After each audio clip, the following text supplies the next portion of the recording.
Thank you very much for the opportunity to speak to you this morning. So pensions in Ireland, my job is to give you an overview. Hopefully that is understandable, and I'll aim to keep you awake. Pensions can be difficult, so I'm aware of that. So essentially, I'm going to jump straight into it. The Irish pension system has three pillars, or three parts to it. So the first pillar is what's known as the state pension. And this is there are two ways in which you can qualify for the state pension. One is a contributory pension, which is a maximum of €238.30 per week. And that equates to around 35% of average earnings.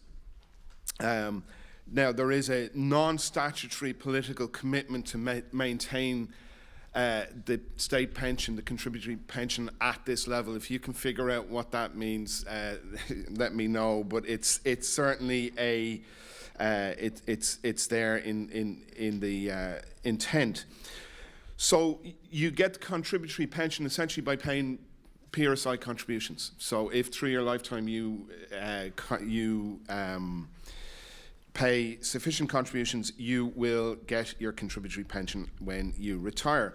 The second way of getting the state pension is a means-tested non-contributory pension.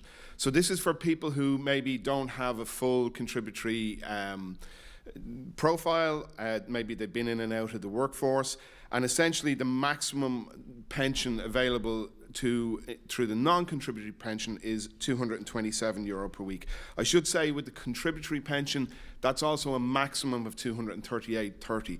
So not everybody will qualify for the maximum in either the contributory or the non-contributory, but that is the maximum. And essentially, the aim of the first pillar is poverty prevention. It's to ensure that there's a basic level of income in retirement. The second pillar that we have in Ireland is the occupational pension pillar, pillar 2. And these are employer-sponsored, occupational-based, work-based pension schemes.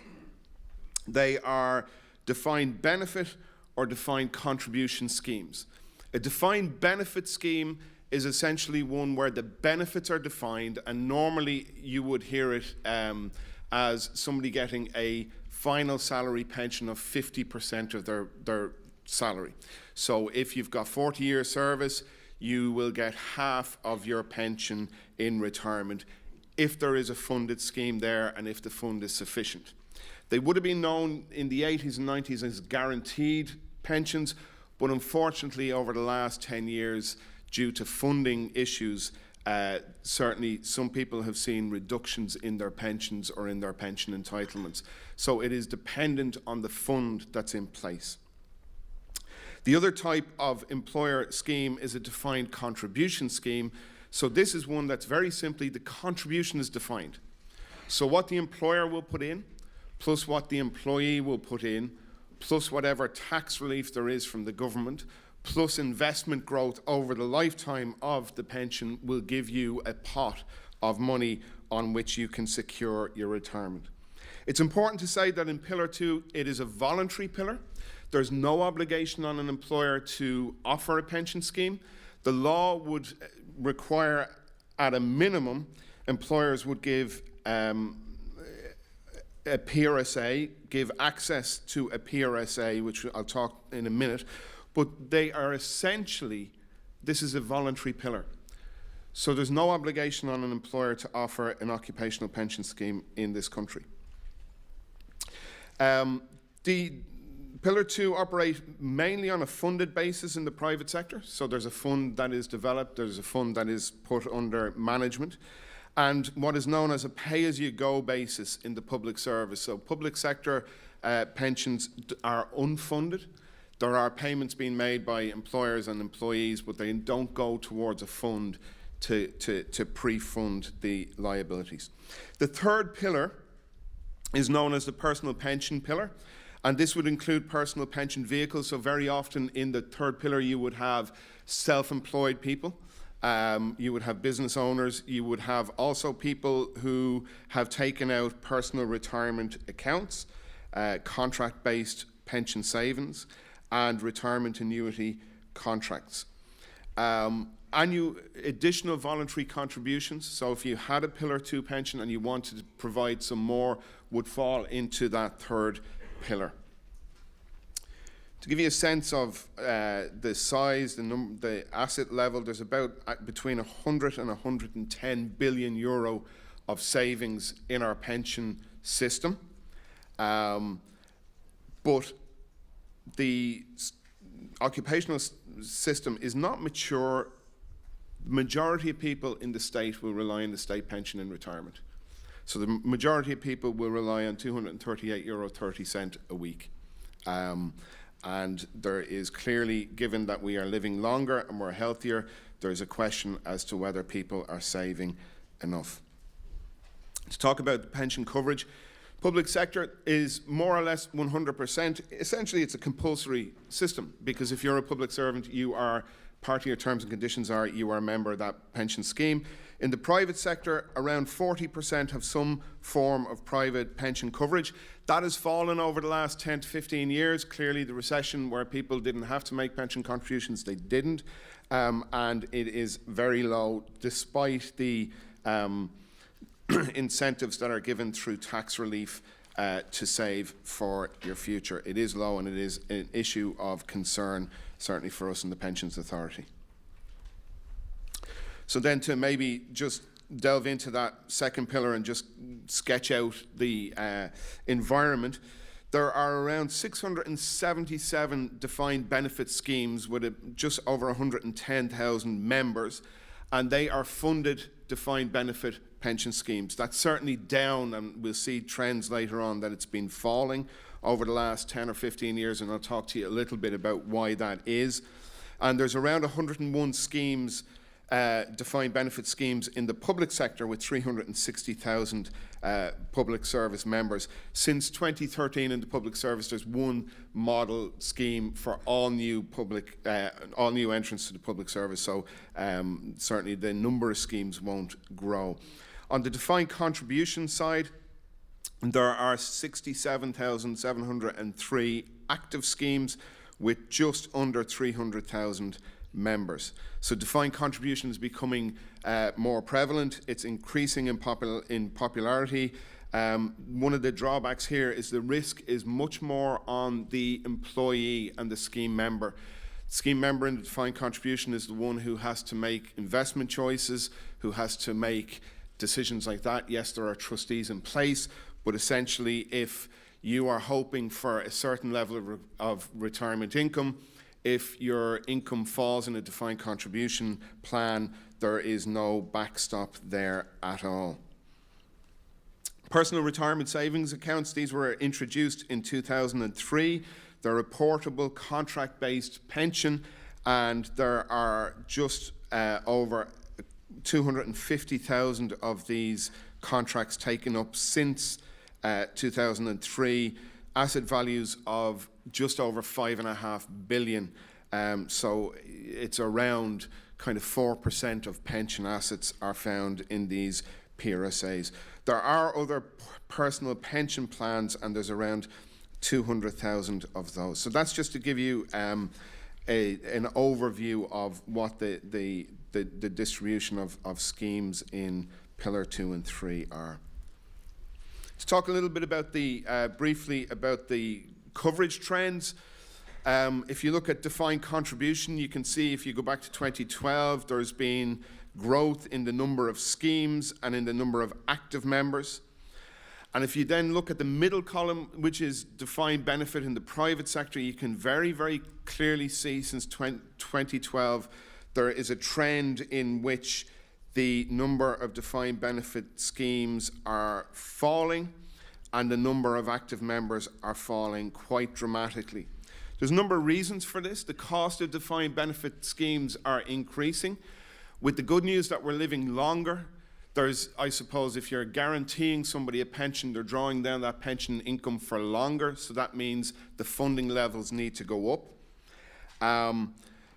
Changes in international accounting practices have meant that the liabilities in a defined benefit scheme must be put onto the balance sheet of a company. And then I suppose with low interest rates and bond yields, it has made things very, very difficult. Around a quarter of our defined benefit schemes are still underfunded. So that means if they stopped today, there wouldn't be enough money to pay the benefits. Some of them will make those deficits up over time, but others are quite seriously in trouble, and defined benefit scheme numbers are, I would suspect, going to continue to fall. In the public sector then, you can see it's fairly steady, given that pension membership is part of the employment contract. Talk briefly about the pensioner support ratio. At the moment, there are around 5 people of working age for every pensioner, and that's a healthy ratio, as those of working age pay taxes that allow the payment of benefits for those in old age. On current projections, this ratio will fall to 2 people of working age for every pensioner by around 2050 or 2060. And as the population ages, age-related expenditure will rise, in particular in relation to public spending on pensions, health, and long-term care. So there's higher pressure on spending generally, and there's going to be difficulty in keeping, if you like, the Pillar 1 pension at a rate of around 35% of average income, around that rate. And it's why certainly the OECD, the Organisation for Economic Cooperation and Development, and the World Bank have advocated a multi-pillar approach to pensions. So do have a first pillar, a second pillar, and a third pillar. Some of the discourse around reform of pensions would maybe suggest, well, why don't we just scrap everything and put everything into a first pillar? It is attractive on one level, but I suppose there's always a question that pressures can come on that first pillar in that situation. So the pensioner support ratio is very important, and it's, I suppose, very difficult to change over the next sea changes that will make a difference in that regard. Rise in retirement age. One of the issues when the longevity, when people are living longer, which is a fantastic good news story. We are on average living longer, we're living healthier. There are a number of options to take in trying to deal with the challenges of longevity. One is to work longer, and the other is to save more. Well, in 2011, the government decided as a first step to raise the age at which the state pension becomes payable. And it's risen to 66 in 2014, and it's due to rise to 67 by 2021 and 68 by 2028.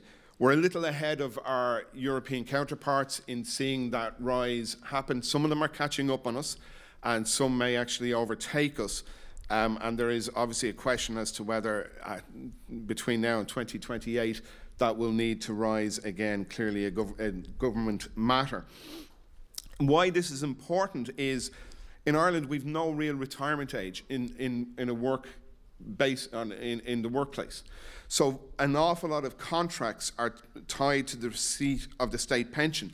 So if your work contract is tied to the age of 65 and you are hoping that your state pension is going to be part of your overall retirement package, you may have a gap of income for upwards of 2 or 3 years.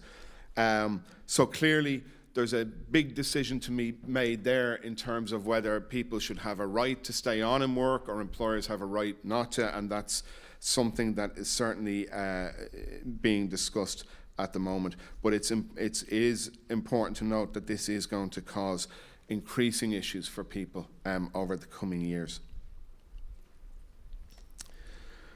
To very briefly touch on international approaches to low pension coverage, I've mentioned that we have low pension coverage. The chart that I have on screen, and hopefully you have in your packs, is from the OECD, and essentially there are 2 broad approaches. One is to compel people to save, so compulsory enroll people in a pension scheme. And that is very simple, and it can be quite cost efficient because everybody's in. If you're of working age and if your income is over a certain limit, you are now a member of a pension scheme. One of the drawbacks is you may be enrolling people who shouldn't be saving because maybe it's not the right choice for everybody, but it tends to be a very neat solution. The more popular approach at the moment internationally is auto-enrollment. So research that we've carried out and research that we've read would identify inertia, the idea that I would like to take out a pension, but I've never got around to it. And I'm sure if we had a show of hands, there's a number of people who would fall into that category of I would have liked to have taken one, I've never got around to it. So that's inertia. So in auto-enrollment, what you do is you reverse inertia to bring you into a pension scheme, and now you need to decide to get out.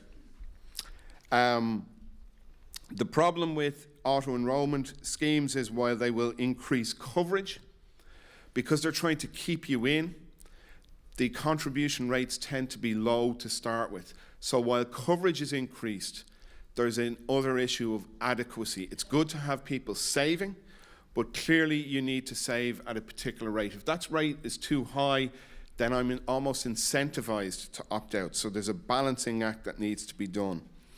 Our colleagues in the UK have introduced an auto-enrollment system, and around 9 out of 10 people who are enrolled will stay in, but their contributions are around 2% employer and 2% employee. They would have to rise quite significantly to provide an adequate retirement.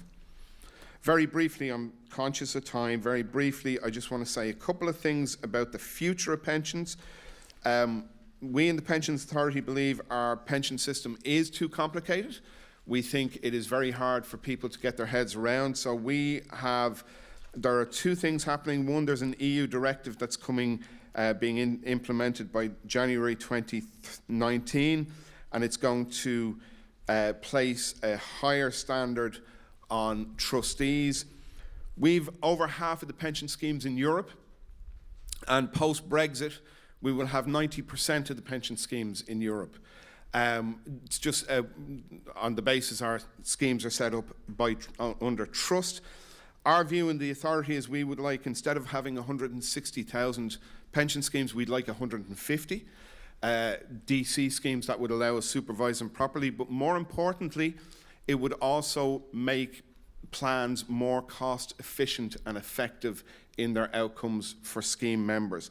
So we've set some pension reforms to the ex-Minister for Social Protection, now the Taoiseach, so we're hoping that there'll be a little bit of traction, and we'll see a move to a simplified environment, less schemes, lower cost, and easier to navigate through for the member. And finally, certainly the government is considering the possible introduction of a universal retirement savings scheme, an auto-enrollment scheme.